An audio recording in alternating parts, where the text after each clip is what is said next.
दोस्तों हमारे चैनल दर्पण ज्ञान सागर में आप सभी का स्वागत है। मित्रों, आज का विषय है भगवान गरीबों को और गरीब क्यों बना देता है। तो मित्रों, इस प्रसंग को एक कहानी के माध्यम से समझते हैं। तो कहानी शुरू करने से पहले मेरा आप सभी से अनुरोध है कि आप हमारी कहानी में खो जाएं। उससे पहले हमारे चैनल को सब्सक्राइब करके बेल आइकन अवश्य दबा लें, जिससे हमारी हर वीडियो का नोटिफिकेशन सबसे पहले आप तक पहुंच सके और आप हमारी हर वीडियो से प्राप्त ज्ञान का अपने जीवन में लाभ उठा सकें। तो आइए कहानी शुरू करते हैं। मित्रों, मथुरा की एक सुखिया नाम की मालिन गोकुल में साग भाजी तथा फल फूल बेचने के लिए आया करती थी। वो गोकुल में गोपियों के घर पुष्प तुलसी इत्यादि देने जाती थी, तो वहाँ गोपियों से कन्हैया की बातें सुनती थी। वहीं गोपियाँ मालिन को बताती थीं कि नंद रानी यशोदा जी श्याम सुंदर को आंगन में नचा रही थीं और ताली बजा बजा कर मधुर कोमल सुर में गा रही थीं। कन्हैया के चरणों में नूपुर बज रहे थे तथा कमर में किंकड़ी शब्द कर रही थी। नन्ही नन्ही एड़ियों में इतनी लालिमा थी कि पका हुआ बिंब फल भी उसकी समता नहीं कर पाता।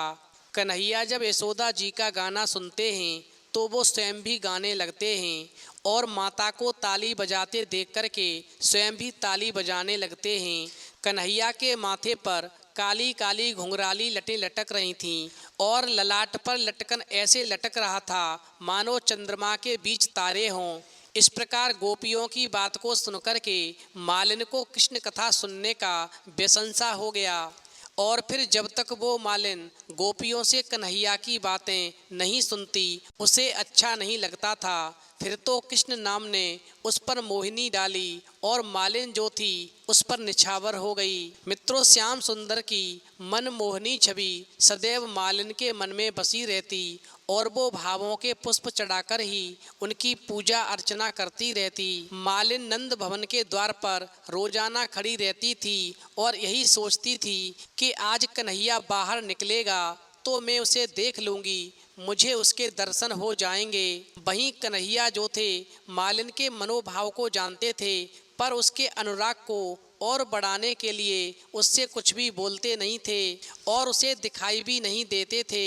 इस प्रकार जब भी वो आती तो कन्हैया खेलने के बहाने बाहर निकल जाते और वो बेचारी मालिन अपना मन मसोस कर रह जाती। मालिन के मन से कभी मनमोहन श्याम सुंदर दूर जाते ही नहीं थे, परंतु शरीर से वो सदा दूर ही रहते थे। मालिन घंटों नंद भवन के द्वार पर बैठी रहती, लेकिन कन्हैया कभी भी सामने नहीं आता था।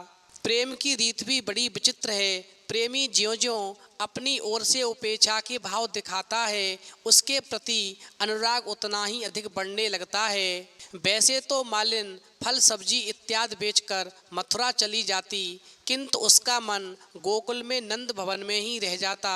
प्रातःकाल उठते ही वो अपने मन की खोज में फिर गोकुल आती और मनमोहन के साथ अपने मन को क्रीड़ा करते देखकर वो अपने आप को भूल जाती।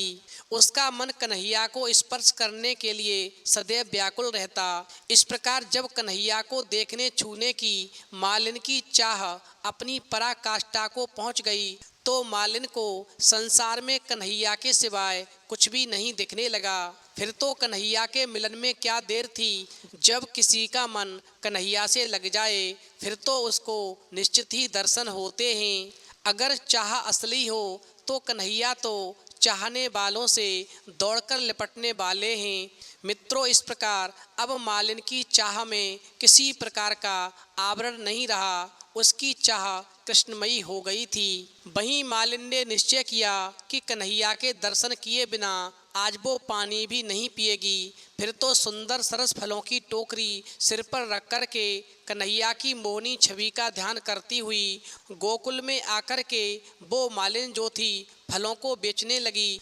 फल ले लो री फल ले लो, आज मालिन गोकुल में फल बेचने आई है, बहुत मीठे मीठे फल हैं।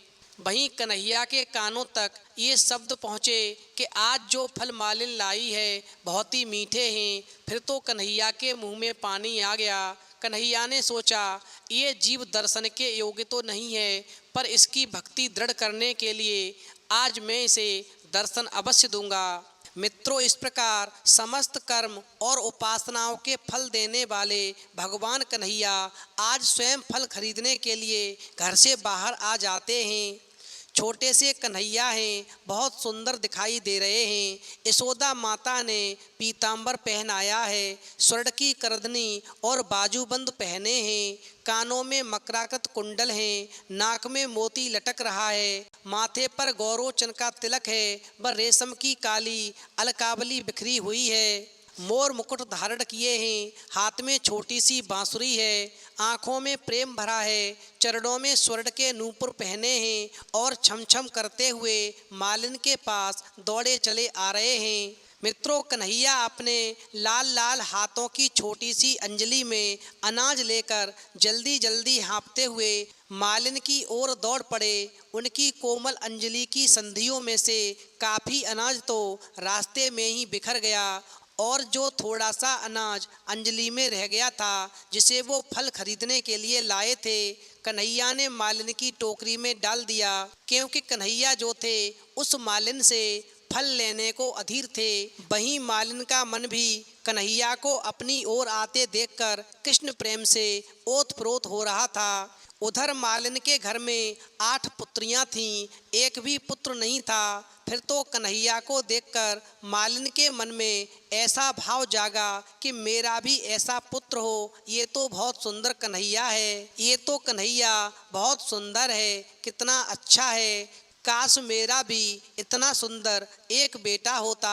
वहीं मालिन और मन में सोचती है कि यशोदा माता जब अपने कन्हैया को गोद में लेती होंगी तो उन्हें कितना आनंद आता होगा। क्या मुझे भी कभी ऐसा आनंद मिल सकेगा? क्या मैं भी कभी अपने बेटे को गोदी में खिला सकूंगी? मित्रों, मालिन के हृदय में प्रेम है कि कन्हैया मेरी गोद में आ जाए, पर वो सोचती है कि मैं ऐसा कैसे कहूँ कि तुम मेरी गोद में आ जाओ। चूँकि श्री कृष्ण तो अंतर्यामी हैं और वो मालिन के हृदय के भाव जान गए और सुखिया मालिन की गोद में जाकर बैठ गए। वहीं मालिन के मन में ऐसा पुत्र प्रेम जागा कि कन्हैया मुझे एक बार माँ कहकर बुलाएं। तो कन्हैया को मालिन पर दया आई। वहीं कन्हैया ने सोचा कि जीव जैसा भाव रखता है उसी भाव के अनुसार मैं उससे प्रेम करता हूँ। फिर तो कन्हैया ने कहा, माँ मुझे फल दे दो। वहीं माँ सुनकर मालिन को अतिशय आनंद हुआ और वो सोच रही थी कि लाला को क्या दूं। वहीं मालिन का मन कन्हैया पर न्योछावर हो जाता है। मित्रों, इस प्रकार कन्हैया के परम दुर्लभ कोमल कर कमलों के स्पर्श का सुख प्राप्त करने को अधीर फल बेचने वाली सुखिया मालिन ने उनके दोनों हाथ फल से भर दिए और फिर कन्हैया के हाथों में फल आते ही वो दौड़कर घर के अंदर चले गए। साथ ही मालिन का मन भी चोरी करके ले गए। फिर तो मालिन जो थी पागल सी हो गई और बैठे बैठे ही स्वप्न देखने लगी कि कन्हैया मेरी गोद में बैठा है। मित्रों, कन्हैया के जाने के बाद भी मालिन वहीं पर बैठी रही। मालिन की अपने घर आने की इच्छा ही नहीं हो रही थी कि वो घर वापस आए, मगर उसको घर पर आना तो जरूरी था। फिर तो मालिन ने टोकरी को सिर पर रखा और कन्हैया का स्मरण करते करते अपने घर पहुंच गई। और फिर ऐसा सोच कर के मालिन ने टोकरी जो थी अपने सिर पर रख ली और कन्हैया को याद करते करते अपने घर पहुंच गई। और फिर घर जाने के बाद में जब मालिन ने फल वाली टोकरी नीचे उतारी, यानी सिर से उतारकर जब टोकरी को जमीन पर रखा, तो मालिन ने क्या देखा कि कन्हैया ने फलों के बदले जो टोकरी में जो डाले थे वो हीरे मोती और अमूल्य रत्नों में बदल गए। इस प्रकार मालिन की टोकरी रत्नों से भर गई और उसकी गरीबी हमेशा के लिए दूर हो गई। मित्रों, इस प्रकार भगवान कन्हैया ने मालिन की टोकरी रत्नों से भर दी और उसका प्रकाश चारों ओर फैल गया और उस प्रकाश में मालिन को कन्हैया ही दिखाई देते हैं।